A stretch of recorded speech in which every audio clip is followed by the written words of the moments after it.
కాబట్టి ఏ ఏ ముచ్చట మీరు వాటిని పెట్టుకోకుండా అవసరం ఉంటే అన్నం పెట్టినప్పుడు బయట మాట్లాడుతున్నాం, కానీ ఏ అధికారి ఏం మాట్లాడుతున్నాడు, ఏ అధ్యక్షుడు ఏం మాట్లాడుతున్నాడు అనేది ఒకసారి వినండి. ఫస్ట్ ఈ ముచ్చట ఏంటి పని చేయండి. ఇది మనది, మన సమస్యలు మనం వెళ్ళకపోతే బయట ప్లీజ్ రావాలి.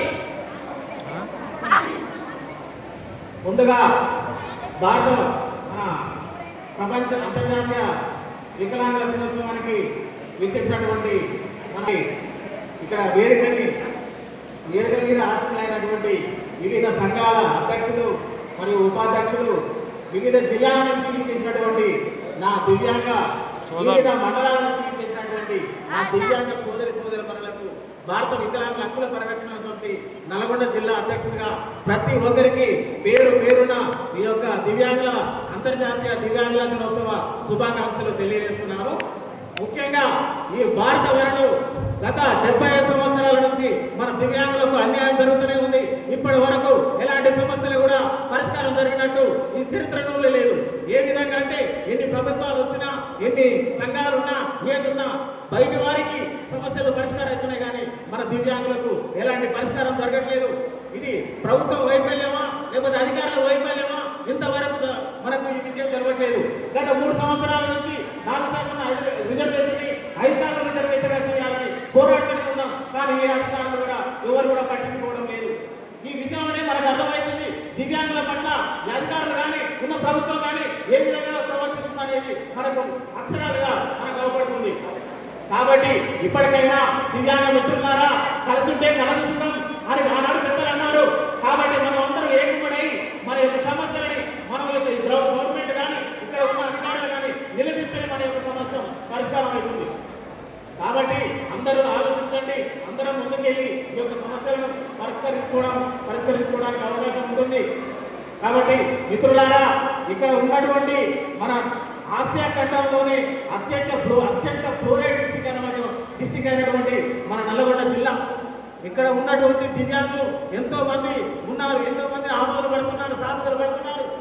వారికి తెలుసు, వాళ్ళ కుటుంబాలకు తెలుసు, కానీ ప్రభుత్వానికి తెలియదు, అధికారులకు తెలియదు, ఎవరికి తెలియదు.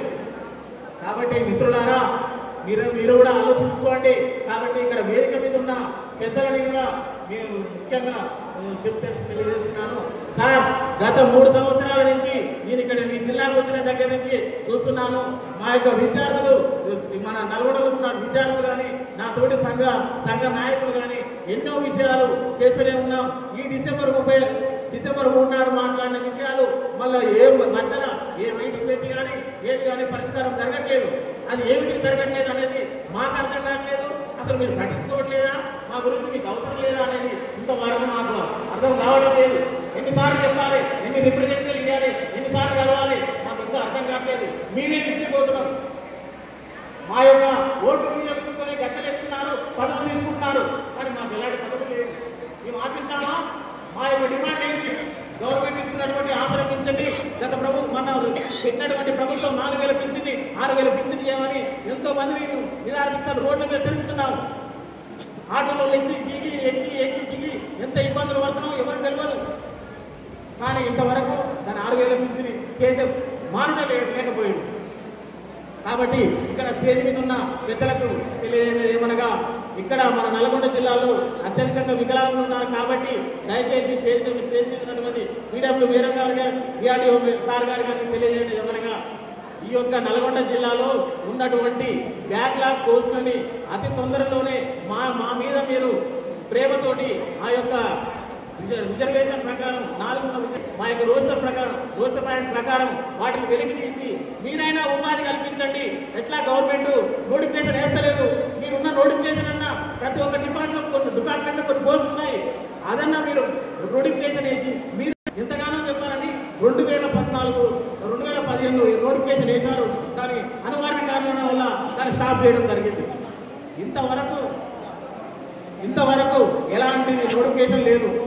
కాబట్టి స్టేజ్ మీద ఉన్న పెద్దలకు తెలియజేది ఏమనగా, ఖచ్చితంగా మీరు ఈ రోస్టర్ ప్యాకెట్ తీసి ఈ యొక్క ప్రతి ఒక్క డిపార్ట్మెంట్లో ఉన్నటువంటి బ్యాక్లాగ్ పోస్టులని తొందరలోనే ఈ 2 నెలల్లోనే దాన్ని భర్తీ చేయవలసిందిగా పీడబ్ల్యూ మేడం గారికి, అలాగే కలెక్టర్ మేడం గారికి, మరి డిఆర్డిఓ సార్ గారికి మా యొక్క విజ్ఞప్తిని, కలెక్టర్ మేడం గారు ఇక్కడ ప్రస్తుతం లేరు కాబట్టి ఈ సమస్యలను త్వరగానే మేడం గారి ముందర మీ యొక్క రిప్రజెంట్ ఉండాలని మా సంఘం తరఫున మేము కోరుకుంటున్నాము. అలాగే నల్గొండ జిల్లాలో ఉన్నటువంటి 1986లో స్టార్ట్ అయింది వికలాంగుల బాలుల వసతి గృహం. అందులో ఎంతమంది వికలాంగులు చదువుకొని పీజీలు, పిహెచ్డీలు, వీడిలు ఎన్నో చేసి ఉన్నత చదువులు చదివారు. కాబట్టి వాళ్ళకి ఇంతవరకు ఏ ఉద్యోగాలు లేవు. కాబట్టి వారికైనా ఈ బ్యాక్లాగ్ కోర్సు చేస్తే వారైనా జాబులు కొట్టి మీరు కూడా ఉపాధి ఇచ్చినట్టయితే మాకు ఏ గవర్నమెంట్ ఏం చేయట్లేదు, కనీసం మీరైనా ఉపాధి కల్పించండి. ఇంకోటి 2014 ముందర మా యొక్క వికలాంగులకు లోన్లు ఉండే, సంక్షేమ పథకాలు లోన్లు ఉండే, షాప్ పెట్టుకున్న వారికి సబ్సిడీ లోన్ ఇచ్చేవారు, వెహికల్ తీసుకున్న వారికి సబ్సిడీ లోన్ ఇచ్చేవారు. ఇంతవరకు ఆ 2014 తర్వాత నుంచి 2024 వరకు ఎలాంటి సబ్సిడీ లోన్ ఒక విద్యార్థి చదువుకొని వికలాంగుడు ఉంటాడు, అతను షాప్ పెట్టుకోవాలంటాడు, అతనికి ఏ విధంగా ఆర్థిక సాయం గవర్నమెంట్ అందుతుంది. అది ఒక సంక్షేమ పథకం ఉంటే దాని ద్వారా ఏదో ఒక షాప్ పెట్టుకొని షాప్ నడిపించుకుంటూ వారి పిల్లలను బాగా పోషించుకుంటూ ఉంటాడు కదా. కాబట్టి ఈ యొక్క విన్నపాన్ని కూడా మీరు స్వీకరించవలసిందిగా కోరుచున్నాము. అలాగే మా లాస్ట్ మంత్ 21-22 రోజు మన అవర్ జిల్లా collector coming to the Meghalaya stadium, some of good information. All of the disabled students very excellent information in the collector.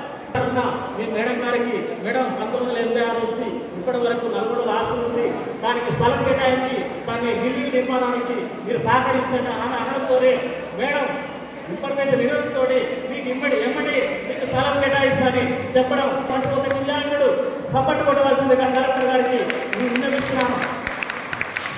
అలాగే నలుగురు మహిళలు ఉన్నారు, వాళ్ళు చదువుకోవడానికి చాలా ఇబ్బంది ఉంది, వాళ్ళు ఇంటికాడ చదవలేకపోతున్నారు. కాబట్టి పీడబ్ల్యూ మేడం గారికి, డిఆర్డిఓ సార్ గారికి వారికి కూడా ఒక అవకాశం ఇచ్చి వారికి కూడా ఒక హోంవర్క్లు ఇవ్వండి. వారు కూడా ఎవరెవరైతే చదువుకుంటున్నారు వాళ్ళు హాస్టల్లో ఉండి చదువుకుంటారండి. దయచేసి మాకు ఏ లక్షల కోట్లు ఇచ్చి మమ్మల్ని ఏం ఉద్ధరించమంటలేమండి, మాకున్న బాధని మీ ముందర చెప్పుకుంటున్నాం. కాబట్టి వికలాంగులు మహిళలకు ఉన్నటువంటి హోంవర్క్లు కానీ బాలులకు ఉన్నటువంటి హోంవర్క్లు కానీ నెక్స్ట్ డిసెంబర్ 3 నాడు పీడబ్ల్యూ మేడం గారు, కలెక్టర్ గారు, మన శేఖర్ సార్ గారు ఓపెన్ చేయాలని కోరుకుంటున్నాను. దయచేసి మాకు ఎంత ప్రెజెంట్ అయినా చేస్తే మాకు ఇంతకంటే కావాల్సింది ఏం లేదు. మాకు కావాల్సిన కోరికలు మనకి ఇప్పుడు 6,000 పింఛన్ వచ్చిందండి, పని చేయడం అది చేసుకోవడం, షాప్ పెట్టుకోవడం వస్తారు, జాబ్ పెట్టుకోవడం, చదువుకోవడం, జాబ్ పెట్టుకోవడం, ఇంతకంటే వికలాంగులు కావాల్సింది ఏముంది. కాబట్టి పంచాయతీ ఎన్నికలలో కూడా కొంతమంది వికలాంగులు ధైర్యంగా అన్నిటికీ ముందుకెళ్ళగలుగుతారు. కాబట్టి వారికి కూడా పంచాయతీ ఎన్నికలలో దవాషా ప్రకారం వారికి కూడా రిజర్వేషన్ కల్పించాలి, వారికి కూడా అవకాశం ఇవ్వాలి పంచాయతీ ఎన్నికలలో అని నేను కోరుకుంటున్నాను. అలాగే ఈ యొక్క ఇంకో ముఖ్య విషయం, ఒక దివ్యాంగులు సకలాంకనం చేసుకుంటే అది మ్యారేజ్ ఇన్సెంట్, దివ్యాంగుడు సకలాంకనం చేసుకుంటే మ్యారేజ్ సంబంధం ఇస్తారంట. అదేంటండి వికలాంగులు కూడా వాళ్ళు కూడా మనుషులే కదా, వాళ్ళు ఇద్దరు చేసుకుంటే అన్యాయం ఏముంది, వాళ్ళు కూడా ఇవ్వచ్చు కదా, వాళ్ళు ఉంటారు కదా. కాబట్టి వారికి కూడా మీరు సకలాంగులు వికలాంగులు చేసుకున్నా వారికి కూడా మీరు ఈ యొక్క పథకాన్ని అమలు చేయవలసిందిగా కోరుతున్నాము. అలాగే ఈ నల్గొండ జిల్లాలో ఉన్నటువంటి ప్రతి ఒక్క దివ్యాంగుల సోదరులకు మనం తెలియజేసేది ఏమనగా, ఈరోజు డిసెంబర్ 3 నాడు మనం ఏమైతే చెప్పినామో అది డిసెంబర్ 3 వరకు కూడా ఈ యొక్క అధికారులు దాన్ని చేస్తారని సంతోషంగా కోరుకుంటూ ఇంత ప్రజోషినందుకు థ్యాంక్ యూ.